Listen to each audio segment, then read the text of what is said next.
Hello दोस्तों। Video शुरू करने से पहले आप सबसे रिक्वेस्ट है कि प्लीज़ वीडियो को लाइक शेयर सब्सक्राइब कमेंट्स ज़रूर करें और आइकन बेल को ज़रूर दबाएं जिससे मेरी वीडियो की नोटिफिकेशन आपको मिलती रहे। जरासंध की सेना का नाश कृष्ण और बलराम ने कैसे करा और जरासंध बलराम और कृष्ण से कैसे हारा। पौराणिक कथाओं के अनुसार जरासंध अपनी सेना लेकर मथुरा आया तो जरासंध ने एक पत्र लिखा और मथुरा की सभा में भेजा और कहा कि अगर आप कृष्ण और बलराम को मेरे हवाले कर दोगे तो हम मथुरा की जनता को छोड़ देंगे। हमारी सलाह मान लो। सभी सहम गए। मथुरा की सभा में बैठे हर कोई अपनी अपनी राय दे रहे थे। कोई कहता कृष्ण बलराम नहीं जाएंगे और कोई कहता जाने दो, ये दोनों जाएंगे तो जनता सुरक्षित रहेगी। तब कृष्ण के पिता वसुदेव जी ने कहा कि मरेंगे तो युद्ध में मरेंगे, डर के नहीं। तब श्री कृष्ण और बलराम अकेले जरासंध के साथ युद्ध करने के लिए जाने लगे। मथुरा की जनता महिला पुरुष श्री कृष्ण के पांव पड़ती रोती बिलखती कि हमारी रक्षा कौन करेगा, मत जाओ, हे पालनहार मत जाओ। तब कृष्ण ने कहा कि जो सबकी रक्षा करता है वही तुम्हारी रक्षा भी करेगा, और चले गए। द्वारपाल भी द्वार नहीं खोल रहा। श्री कृष्ण के आदेशानुसार उसने दरवाजा खोल दिया।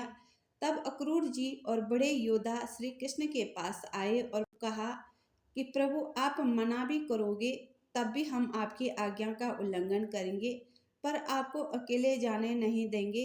श्री कृष्ण मान गए और अक्रूर के साथ बड़े योद्धा युद्ध के लिए निकल पड़े।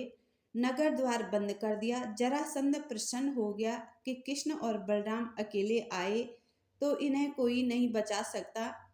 तब से कृष्ण ने अपनी माया से स्वर्गलोक से रथ बुलाए और आकाश मार्ग से दोनों रथ आ गए। आकाश में बिजली कौंदने लगी। जरासंध और जरासंध की सेना को कुछ दिखाई नहीं दिया। हवा और बिजली की कड़कड़ाहट के अलावा कुछ दिखाई नहीं दे रहा था। तब आकाश मार्ग से दोनों वाहन धरती पर आ गए। पीछे से उनके अस्त्र शस्त्र भी आ गए। श्री कृष्ण ने धनुष बाण चक्र धारण किया। पहली बार चक्र धारण किया, चक्र का आह्वान किया था, और बलराम ने मूषक और हलधर शत्रुओं के नाश करने के लिए धारण किया।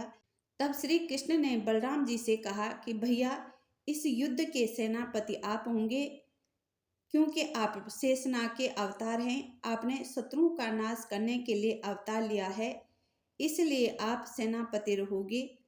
तब बलराम जी ने कहा कि कृष्ण, अगर मैं सेना नायक रहूंगा तो मैं इधर उधर की बातें नहीं जानता, मुझे कहीं पे भी रोकने की कोशिश मत करना।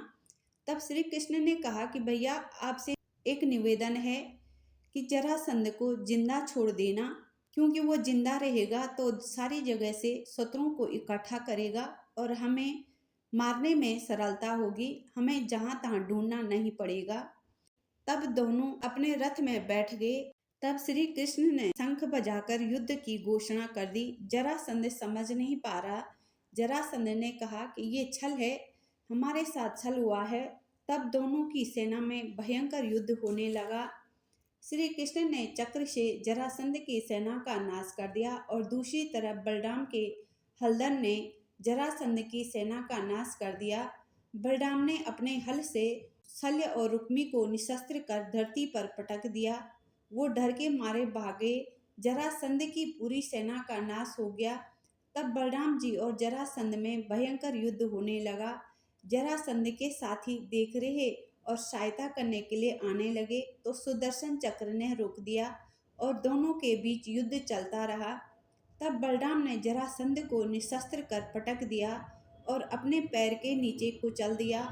बलराम जी का भयंकर क्रोध, जिन्होंने धरती को अपने फंड पर धारण कर रखा है, अपनी गदा से जरासंध का वध करने वाले थे। तभी श्री कृष्ण ने रोक दिया और कहा कि भैया, ये निशस्त्र है, इस पर दया करो, इसकी सारी सेना मारी गई है, ये तो एक निहत्था और लाचार है, इसे जाने दो। तो बलराम शांत हो गए और जरासंध का रथ बड़ा ही सुंदर था।